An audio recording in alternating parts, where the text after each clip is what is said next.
Well, it's finally time. It's everybody's favorite time when it comes to the dev cycle of Stellaris or any Paradox game for that matter. It's time for Patch Notes. That's right, Patch Notes for 2.1 Niven. We're going to be talking about features first. There is a bunch of core ones which are nicely highlighted in this image that you will now perceive on your screen. And I only say that as a reference for when I'm editing this video. And I editing is obviously not a line that works in English grammar. Regardless, let's carry on. Let's talk about some features here that have been added as part of the free patch in 2.1. First of all, galactic hyperlanes have been reworked. Now, in this picture, they are saying regeneration has been reworked for a more interesting hyperlane terrain. What they mean by that is that the entire galaxy is, instead of a network of, or at least a web of hyperlanes being interconnected, it's more constellation-based, which basically means that all the stars are being clustered in little groups and then interconnected to each other. So constellation-based stuff, which kind of means that you can build fortresses and have a lot more interesting scenarios when it comes to defending internally in your empire. Hyperlane Fog of War, which is something that I have wanted for a very long time, mainly because before 2.0 I was a exclusively Hyperlane player. I never really liked Warp or Wormhole Drive for that matter, and I'm sure that I have just really riled up a couple of people that are not happy with how 2.1 went. But regardless, Hyperlanes will no longer be immediately visible, as basically if you can't see them or have never seen them before for that matter, which basically means that sensor technology as well as enigmatic engineering ascension is definitely something you want to keep your eye on, as well as maybe a listening post here and there, which allows you to see further into space, especially in areas that you don't know what is inside of it. What I hope is actually going to be the case is that closed borders in the future will basically mean that you can see inside of enemy space, because they've clearly closed their borders. They don't want to talk to you, but that is obviously the next step in my mind. New star systems and classes. Finally, the developers have looked at mods like Real Space or Realistic Galaxies. Binary and trinary star systems are now in the game, and they are gorgeous. They are very good to have as well, and I actually feel that the one planet challenge is now a lot more viable because of this, because a lot more resources spawn in these systems. Of course, there's new star classes. We've got the Red Hypergiant and the ever illustrious, especially if you're a Elite Dangerous player, a Tauri T Star, which is basically a brown dwarf. And if you've ever played any Elite Dangerous, you will know to avoid these like the plague, because, well, let's put it this way, you can't really scoop any fuel on those unless, of course, you want to have the hydrogen kiss of death. Anomaly rework. Anomalies can no longer fail. In the past, what's happened is that you could, at least before, I want to say 1.9 or 1.8, there were a couple of techs as well as traditions that allowed you to lower the risk of failure down to 0.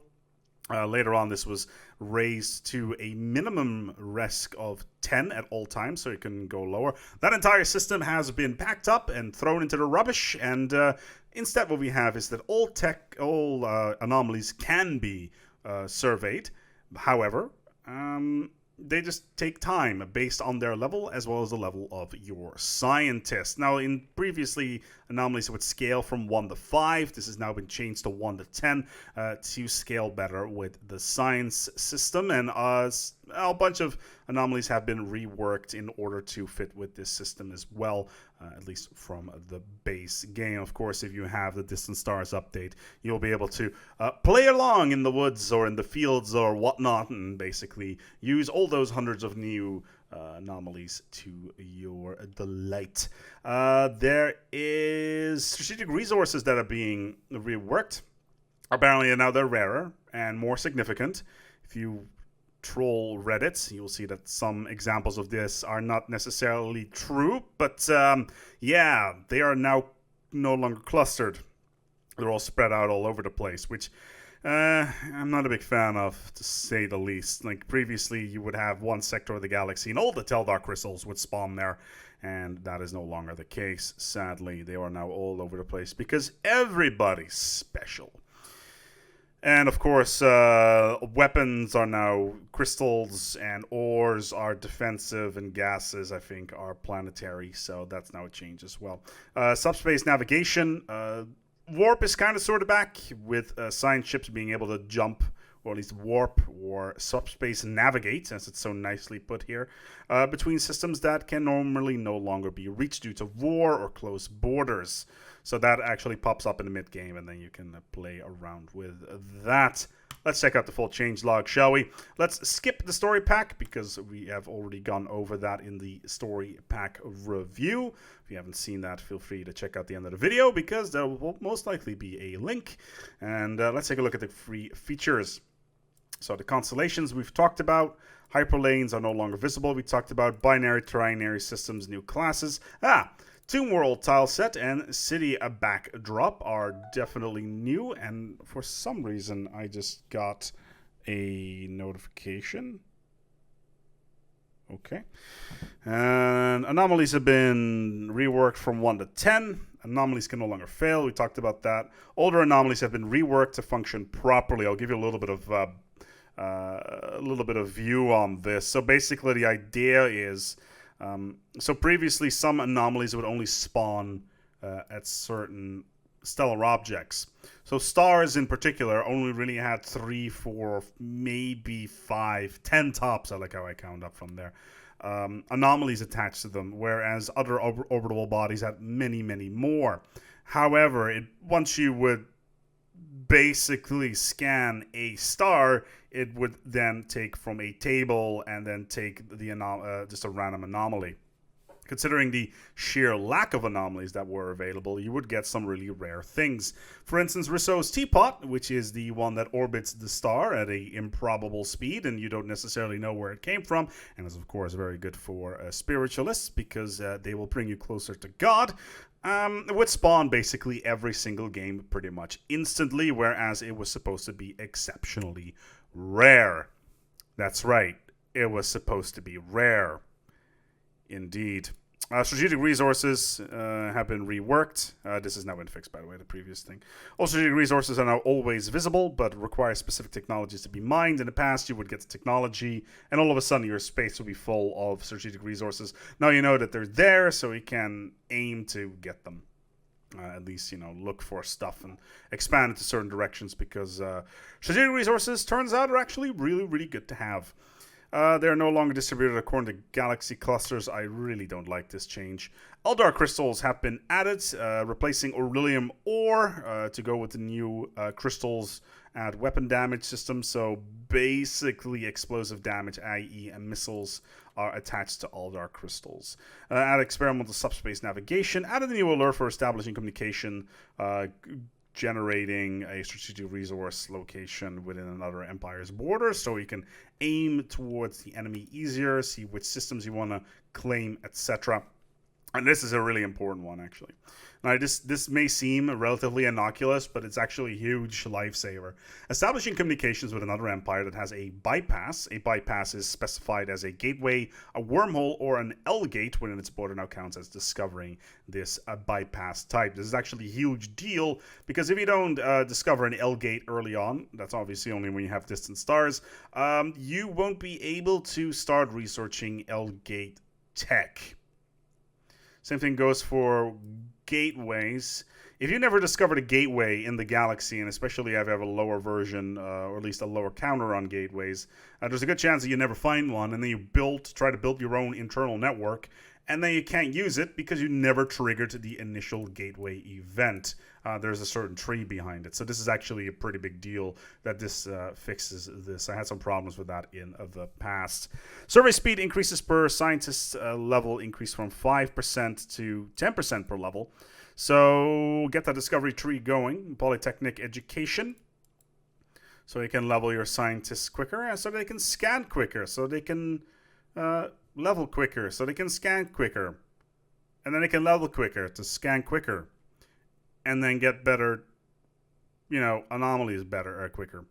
Most sciences level requires for special projects have been removed, as they tended to be gated by anomalies anyway. That's very true. If I see one more gigantic skeleton on the face of a planet, that cannot be surveyed by scientists because, oh my god, it is so huge, and I do not have the skills from, say, Alan Grant from Jurassic Park, then, well, I may as well just leave it alone because obviously a giant skeleton is not very interesting.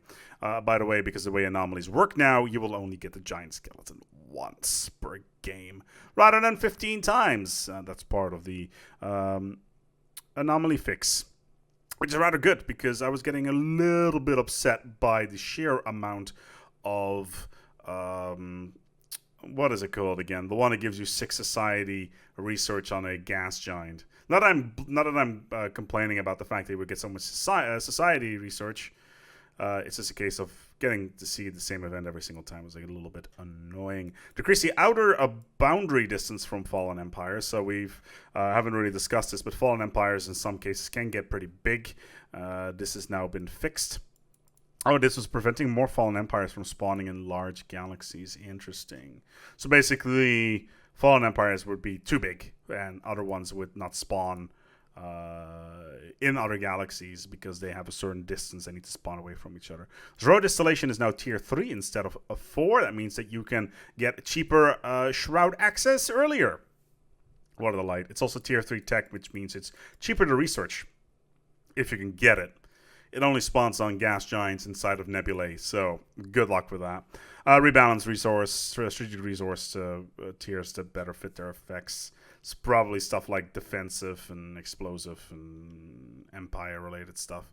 I'm guessing the gases in particular are now higher tech because of the impact they have on empires, and they can get pretty crazy with larger empires. Scientist level is now in the outliner. Thank God I had like 15 scientists the other day under my civilian ships tab, and going through all of them trying to find the right one was a pain in the butt, and that has now been fixed. Thank you so much, Paradox.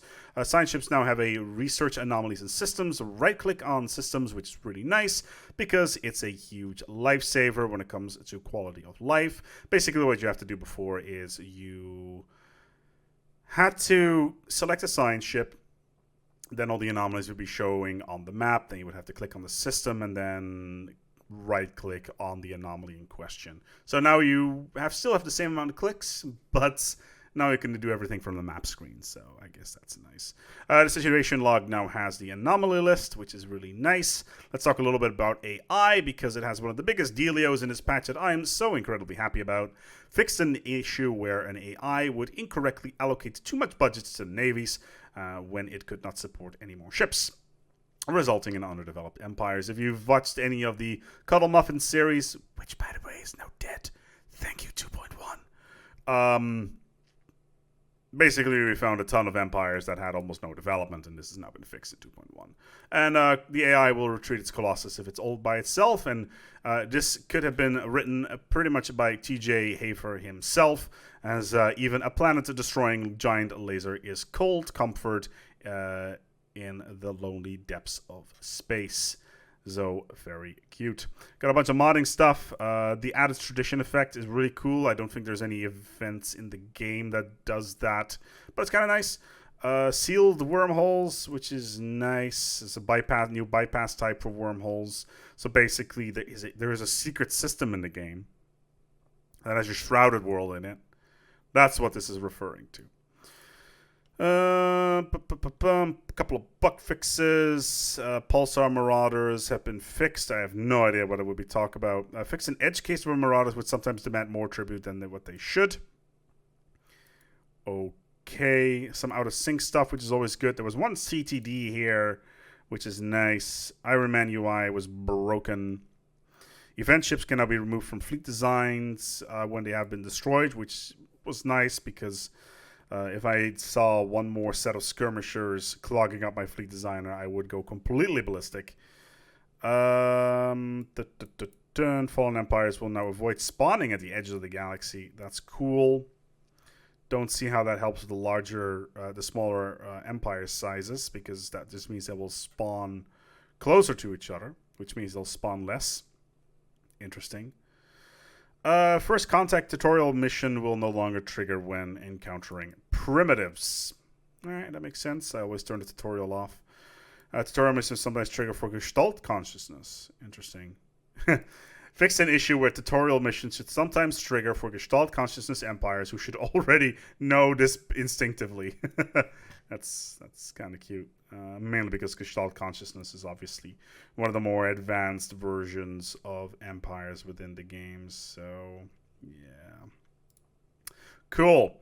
Well, that wraps up the patch notes for 2.1.0. It may break save, so if you do not have your previous campaign finished up, then I highly recommend that you do so, because otherwise they may break and you may have to roll back your version of the game. A lot of mods should already be fixed, so we'll see whether or not those are up. Obviously, you'll probably have to wait 2 more weeks for that single favorite mod of yours to be fixed, but in the meantime, we're going to wrap it up here. If you found this episode interesting, feel free to give it a like and or subscribe. There's always more content on the channel going up pretty much on a day-by-day basis right now. Sometimes there's a 1-day gap here and there, but we can get to that. We're going to be working on the L cluster tomorrow, as well as the Void Spawn, so feel free to keep an eye on that. But in the meantime, thank you so much for watching, and until next time, take good care of yourselves and each other.